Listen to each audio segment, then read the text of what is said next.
여러분, 둥그리쌤입니다. 벌써 이렇게 고추 심으신 분들 많으실 거라고 생각되는데요. 오늘은 저와 함께 이 고추 심고 나서 관리하는 방법 알아보려고 합니다.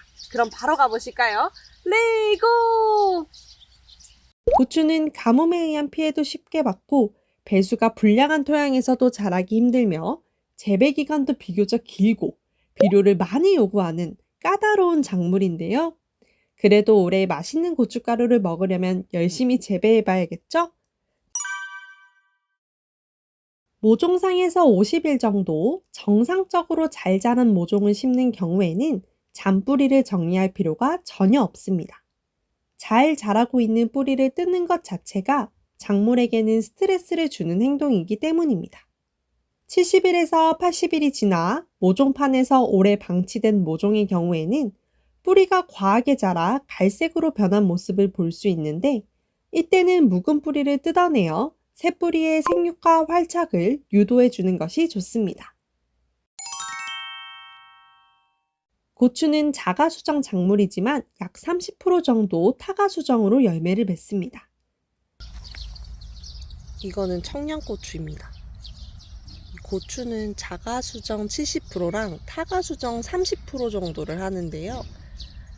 다른 나무에 있는 꽃가루가 이렇게 날라와서 수정될 확률이 한 30% 정도라는 의미입니다. 그렇기 때문에 이 매운 청양고추 옆에 안 매운 아사기 고추를 심게 되면 청양고추는 덜 맵게 되고 아사기 고추는 좀 매울 수 있는 그런 점이 있기 때문에 심어주실 때 품종별로 너무 가까이 심지 않는 것을 추천드립니다. 고추를 재배할 때 지주대는 채광성을 높이고 고추가 바람에 쓰러지거나 꺾이는 것을 방지해주는 역할을 합니다. 세네 폭이 간격을 띄우고 지주대를 설치해줍니다. 정식 후 20일에서 30일 이내로 지주대를 설치해주는 것이 가장 좋은데, 뿌리가 옆으로 뻗는 고추의 생육 특성상 시간이 많이 지나면 지주대를 박다가 뿌리가 다칠 위험이 커지니 주의해주세요. 보통은 길다란 파이프 지주대를 일정 간격으로 땅에 박아두고 두 개의 끈 사이에 고추를 넣어 끈으로 고정하는 경우가 많습니다.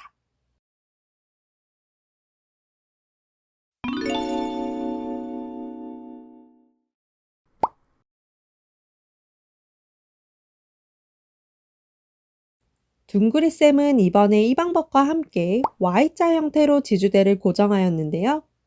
시중에 Y자 지주대나 클립 등도 잘 나와 있으니 참고하시면 좋을 것 같습니다.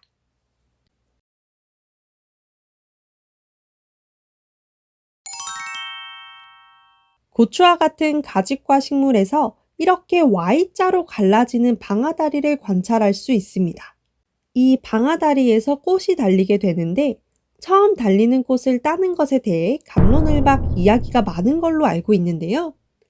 딸지 말지 고민되는 이때 가장 먼저 해야 할 일은 내가 키우고 있는 작물의 상태를 확인하는 것입니다. 키우고 있는 고추가 한눈에 보기에도 튼실하고 건강하게 자라고 있다면 굳이 첫 꽃을 따주지 않아도 괜찮습니다. 반면에 이렇게 크기가 작고 생육이 좋지 못한 개체가 꽃을 다는 경우라면 꽃을 피우고 열매를 다는 생식생장보다는 식물체 자체의 몸집을 불리고 튼튼하게 만드는 영양생장에 집중할 수 있도록 꽃을 따주는 것을 추천드려요.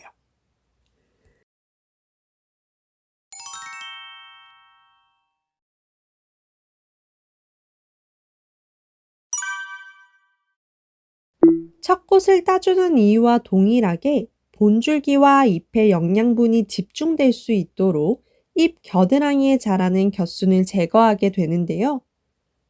양분 집중 이외에도 곁순을 그냥 두게 되면 통풍 채광이 불량해지고 빗물이 튀어 병의 발생이 증가할 수 있으니 따주는 것이 좋습니다.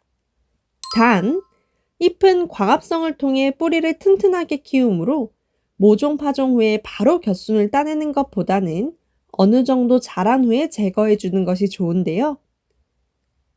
정식 후 3, 4주 지난 후 제거해 주시면 가장 좋습니다.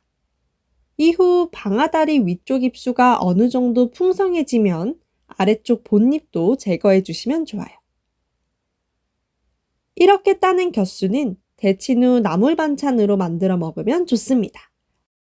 자, 오늘 이렇게 고추에 대해서 알아보았는데요. 다음에는 텃밭 작물의 대명사 토마토에 대해서 들고 오겠습니다. 그럼 다음에 또 만나요.